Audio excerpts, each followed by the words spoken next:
吳校長、各位老師、各位同學，早晨！我係6E班嘅林柏浩，我係6E班嘅張善怡。今日國旗下講話嘅主題係端午節。柏浩，不如我哋嚟介紹下端午節啦。好啊！端午節又叫龍舟節，係一個富有文化意義嘅傳統節日。每年嘅農曆5月初5慶祝呢一日，唔單止我哋品嚐美味粽子嘅日子，更係我哋追憶古代愛國詩人屈原嘅重要時刻。端午節嘅來歷同屈原嘅故事息息相關。屈原係楚國嘅貴族同埋詩人，佢以忠誠同埋愛國情懷著稱。佢喺國家遭受外敵侵略、內部腐敗嘅時候，選擇咗以身殉國，最終投江自盡。當屈原嘅身影消失喺江水入面嘅時候，人民都深感悲痛。佢哋撐船到水入面，試圖尋找屈原嘅遺體，而且投下種子，以防魚蝦侵蝕佢嘅身體。呢種行為逐漸演變成我哋而家嘅端午節慶祝活動。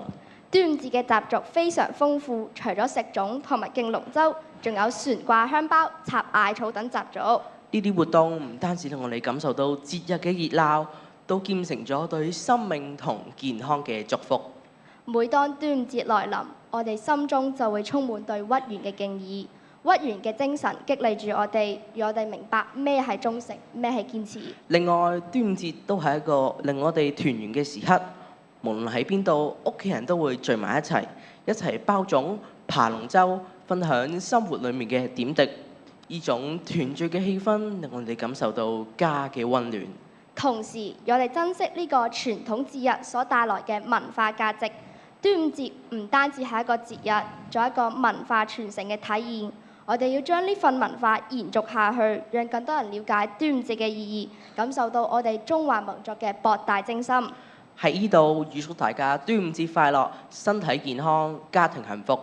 希望喺未來嘅日子裏面，我哋可以兼承屈原嘅精神，喺追求卓越嘅道路上面勇往直前。最後就讓我哋送一首詩俾大家，祝福大家端午節快樂。